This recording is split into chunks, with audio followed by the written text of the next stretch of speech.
रामपुर गांव की सुबह किसी घड़ी की टिक-टिक से नहीं, बल्कि फिजाओं में तैरती मसालों और तली हुई मछली की उस सौंधी महक से होती थी, जो सीधे कलेजे में उतर जाती थी। ये खुशबू थी जगत सेठ के ढाबे की मशहूर फिश बिरयानी की। रामपुर कहने को छोटा गांव था, पर उस ढाबे का नाम दूर दराज के शहरों तक मशहूर था। जगत सेठ का ढाबा बनावट में मामूली था, पर वहां जो देख चढ़ती थी उसका स्वाद बेमिसाल था। जगत सेठ खुद भी किसी पहेली से कम नहीं था, और मिजाज ऐसा कि कब फट पड़े कोई नहीं जानता था। एक दिन एक पुराना ग्राहक जगत के पास आया। वाह जगत भाई, आज तो मछली की खुशबू ने चौराहे पर ही रास्ता रोक लिया था। जल्दी से एक प्लेट कड़क फिश बिरयानी लगा दो, आज बहुत तेज भूख लगी है। जगत ने बिना नजर उठाए कहा, आज का भाव 120 रुपए प्लेट है। क्या कह रहे हो भाई, अभी 3 दिन पहले तो 80 रुपए लिए थे। इन 3 दिनों में क्या पहाड़ टूट पड़ा जो सीधे 40 रुपए बढ़ा दिए? ना मछली महंगी हुई न चावल, फिर ये लूट कैसी? जगत सेठ तमतमा कर बोला, ओए अपना ज्ञान यहाँ मत बांट। लूटना होता तो 250 रुपए मांगता। खाना है तो खा, नहीं तो रास्ता नाप, यहाँ भीड़ मत बढ़ा। ग्राहक ने समझाने की कोशिश की, अरे जगत भाई बात तो समझो, मैं कोई पराया तो हूँ नहीं, पुराना ग्राहक हूँ। आप तो ऐसे उबल रहे हो जैसे मैंने आपकी जमीन मांग ली हो। कोई तुक तो होनी चाहिए इस बात की। तुक चाहिए तुझे?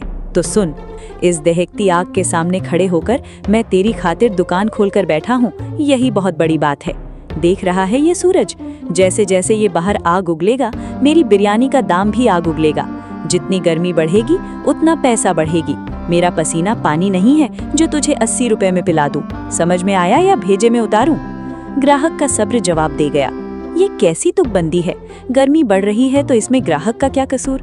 तुम अपनी मनमर्जी चला रहे हो, क्योंकि तुम्हें पता है कि तुम्हारे सिवा यहाँ कोई और चारा नहीं है। हाँ, है घमंड मुझे। पूरे रामपुर क्या, पूरे जिले में ढूंढ ले, अगर ऐसी फिश बिरयानी की खुशबू कहीं मिल जाए तो तेरे जूते साफ करूंगा। जाना है तो जा, पीछे 10 भूखे और खड़े हैं।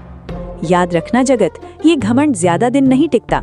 जिस दिन लोगों को तुम्हारे स्वाद से ज्यादा तुम्हारी बदतमीजी चुभने लगेगी, उस दिन ये देख धरी की धरी रह जाएगी।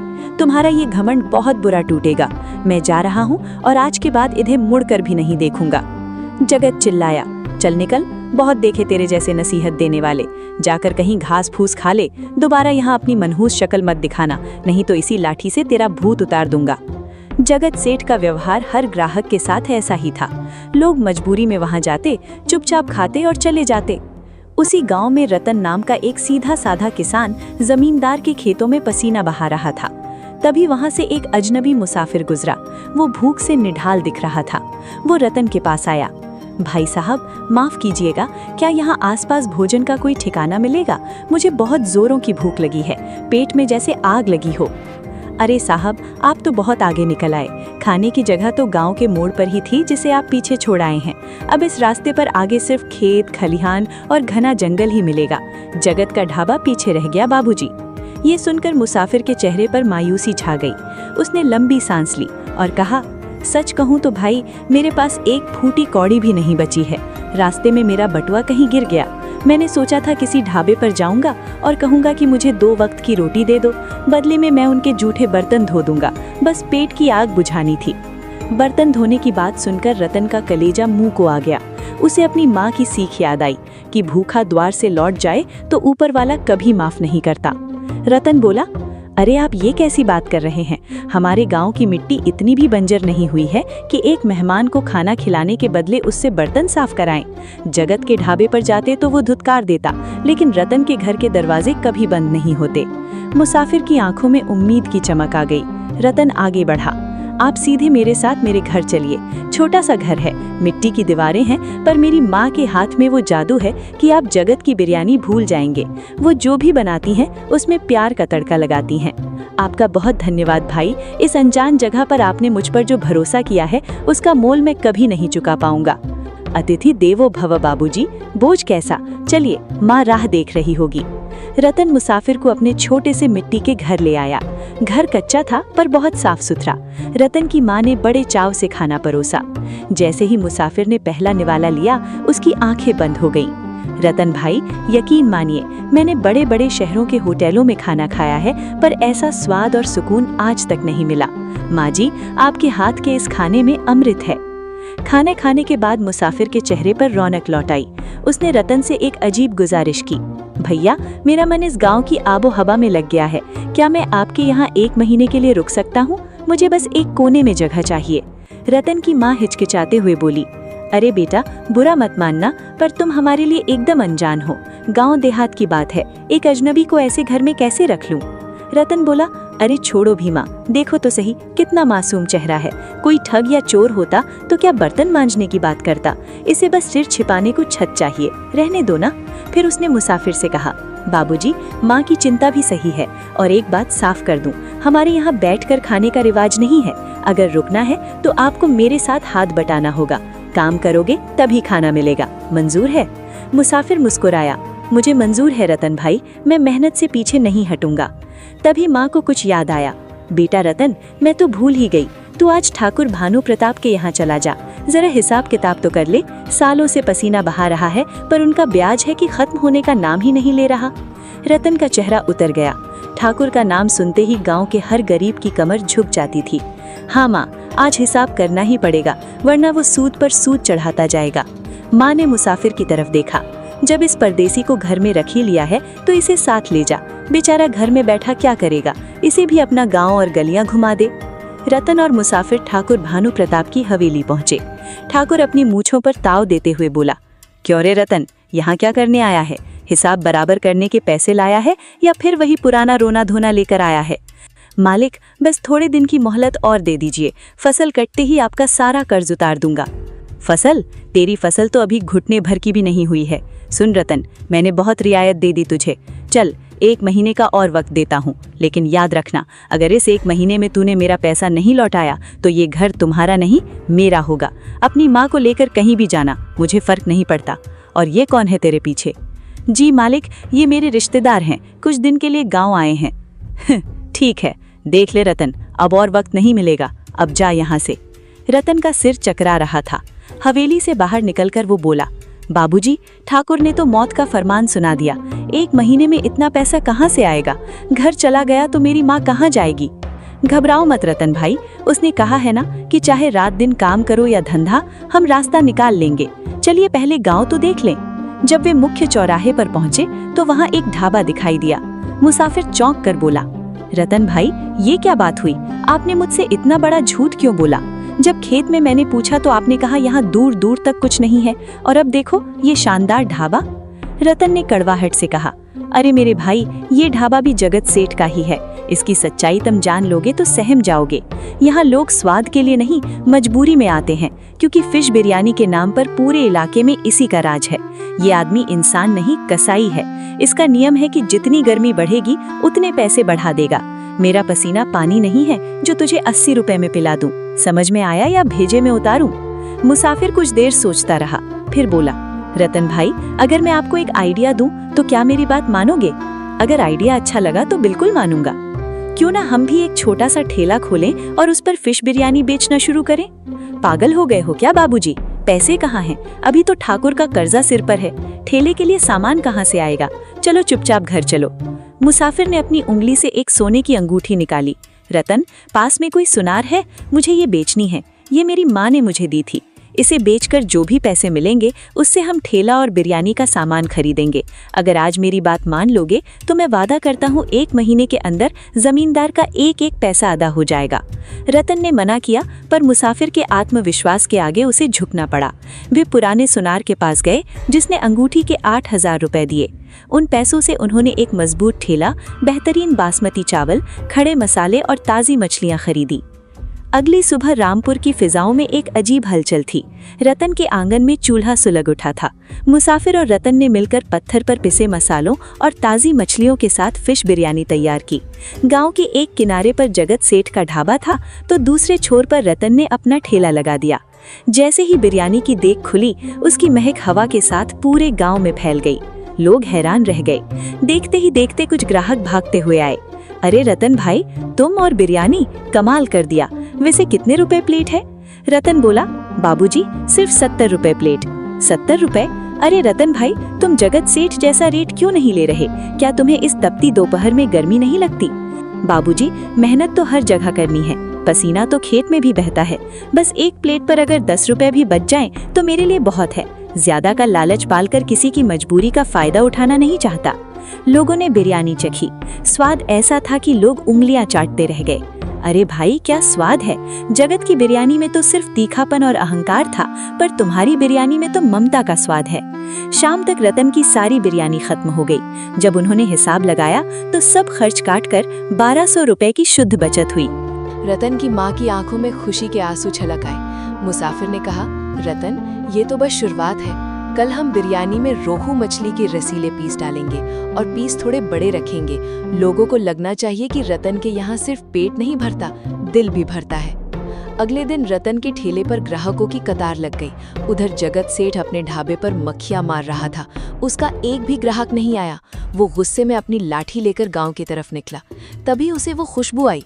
उसने देखा कि गांव के दूसरे छोर पर रतन और वो मुसाफिर भीड़ से घिरे हुए हैं। जगत का खून उबल पड़ा। वो भीड़ चीरता हुआ पहुंचा। रतन, तेरी हिम्मत कैसे हुई यहाँ फिश बिरयानी बेचने की? तूने जगत सेठ के पेट पर लात मारी है। तू जानता नहीं इस इलाके का शेर कौन है? रतन आज डरा नहीं। जगत भैया, मैंने किसी के पेट पर लात नहीं मारी। मैंने तो सिर्फ एक अहंकार को मारा है। गरीबों का खून चूसकर तुम खुद को नेक नहीं कह सकते। ये धंधा है और सबको अपना हुनर दिखाने का हक है। जगत ने मुसाफिर की तरफ देखा।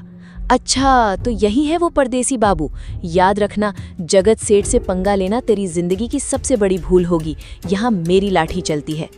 जगत जी, आप मुझे इन सीधे साधे गांव वालों की तरह अनपढ़ मत समझिए। मैं कानून जानता हूँ। जगत तिलमिलाकर चला गया।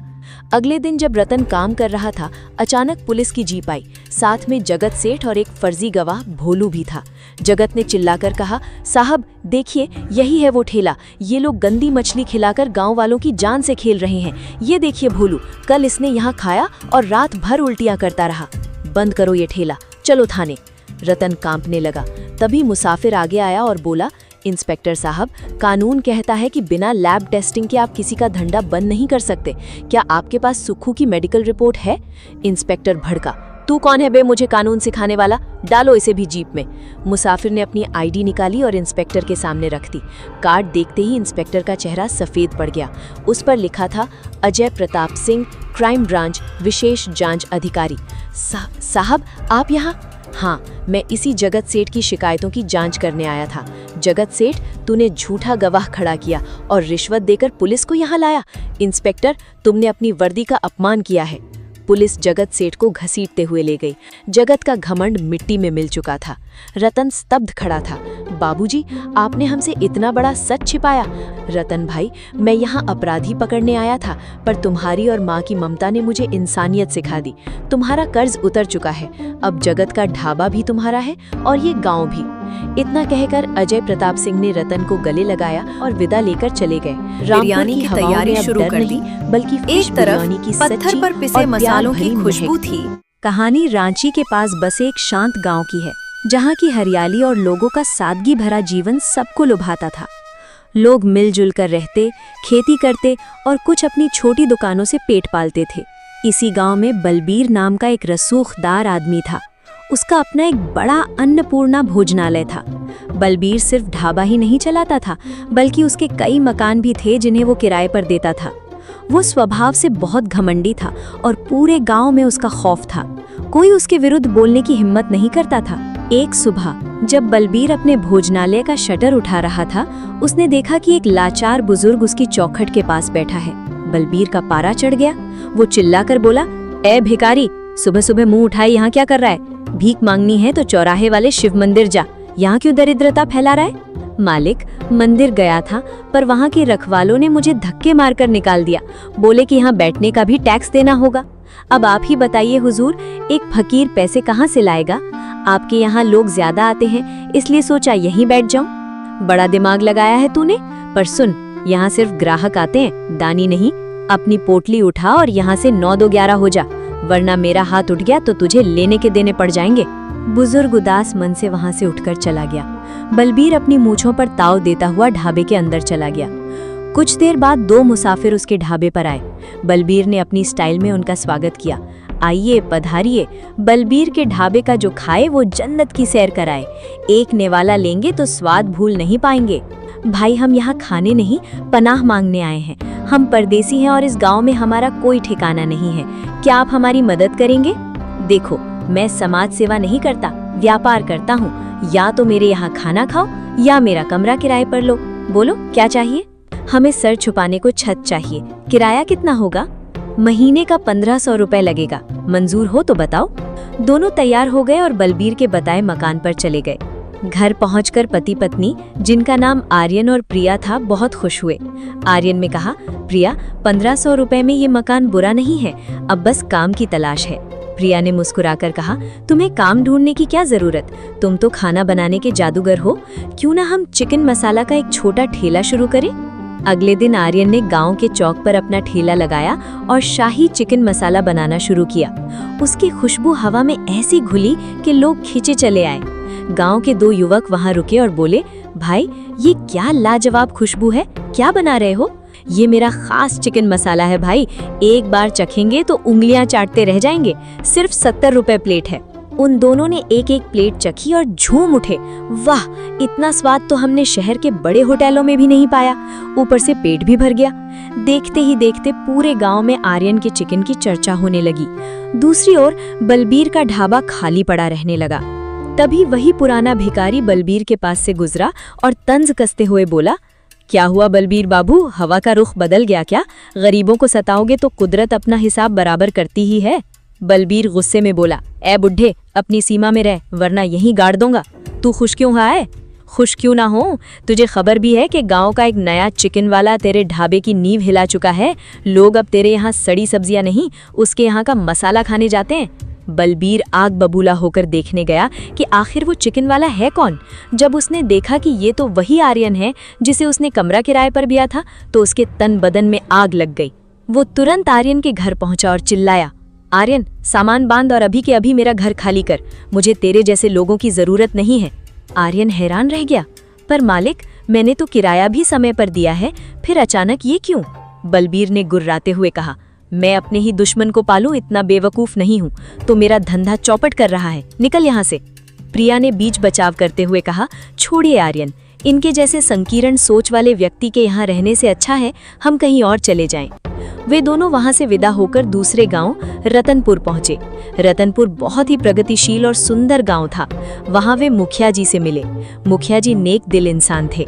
उन्होंने आर्यन की व्यथा सुनी और बोले, बेटा, यहाँ तुम बेझिझक रहो, मैं तुम्हें रहने की जगह भी दूंगा और काम करने की अनुमति भी। इस गाँव में सबका स्वागत है। आर्यन ने रतनपुर में रतनपुर स्पेशल चिकन के नाम से ठेला लगाया। यहाँ के लोगों ने पहले कभी ऐसा स्वाद नहीं चखा था। धीरे धीरे वहाँ भी आर्यन की शोहरत बढ़ गई। लेकिन वहीं पास में सतीश नाम का एक वड़ा पाव बेचने वाला था, जिसकी बिक्री एकदम गिर गई। सतीश अपनी पत्नी से कहा, ये नया लड़का हमारे गांव का माहौल बिगाड़ रहा है, लोग अब मेरा वड़ा पाव छोड़कर उसका मांसाहार खा रहे हैं। सतीश ने उसे हटाने के लिए एक षड्यंत्र रचा। वो एक ढोंगी तांत्रिक के पास गया और उसे 500 रुपए देकर कहा, महाराज, आपको गांव वालों को डराना होगा कि चिकन खाना पाप है और इससे अनर्थ हो जाएगा। तांत्रिक ने गांव के बीचों बीच धुनी रमाए और उपदेश देने लगा, गांव वालों, मुझे आभास हो रहा है कि गांव पर संकट के बादल मंडरा रहे हैं। जो लोग मांस का सेवन कर रहे हैं उन पर प्रेत आत्माओं का प्रकोप होगा। गांव वाले पहले तो डरे, पर मुखिया जी के हस्तक्षेप और आर्यन की सफाई के बाद वे तांत्रिक की बातों में नहीं आए। तब सतीश ने तांत्रिक को एक और चाल चलने को कहा। तांत्रिक ने गांव के एक लालची युवक को लालच दिया कि वो आर्यन का चिकन खाकर बीमार होने का नाटक करे। अगले दिन वो युवक आर्यन के ठेले पर गया और चिकन खाते ही पेट पकड़कर चिल्लाने लगा, बचाओ, इस चिकन में जहर है, मेरा पेट फटा जा रहा है। तांत्रिक बाबा सही कहते थे, ये खाना हमें बीमार कर देगा। भीड़ जमा हो गई। लोग डर के मारे आर्यन के ठेले से दूर हटने लगे और सतीश के वड़ा पाव की दुकान पर भीड़ लग गई। सतीश मन ही मन मुस्कुरा रहा था। रात को सतीश और तांत्रिक एक सुनसान जगह पर मिले। सतीश ने कहा, वाह बाबा, आपकी एक्टिंग और उस लड़के के नाटक ने तो कमाल कर दिया। अब मेरा धंधा फिर से चमक उठा है। तांत्रिक बोला, पैसे का कमाल है सतीश, पर याद रखना ये बात किसी को पता न चले। वे दोनों अपनी जीत का जश्न मना रहे थे, पर उन्हें नहीं पता था कि आर्यन झाड़ियों के पीछे छिपकर उनकी सारी बातें रिकॉर्ड कर रहा था। अगले दिन आर्यन मुखिया जी के पास पहुंचा और उन्हें वो रिकॉर्डिंग सुनाई। मुखिया जी का चेहरा क्रोध से लाल हो गया। उन्होंने तुरंत पंचायत बुलाई और सतीश और तांत्रिक को सबके सामने पेश किया। जब सच सामने आया तो गांव वालों ने सतीश और तांत्रिक को गांव से बाहर निकालने का फैसला सुनाया। मुखिया जी ने आर्यन का हाथ थामा और कहा, बेटा, मेहनत का स्वाद कोई षड्यंत्र नहीं छीन सकता, तुम अपना काम जारी रखो। आर्यन और प्रिया फिर से खुशी खुशी अपना काम करने लगे और रतनपुर के लोग अब और भी चाव से आर्यन के हाथ का जायका लेने लगे। सीख, सच्चाई और मेहनत के रास्ते में चाहे कितनी भी अड़चने आए, जीत हमेशा सत्य की ही होती है।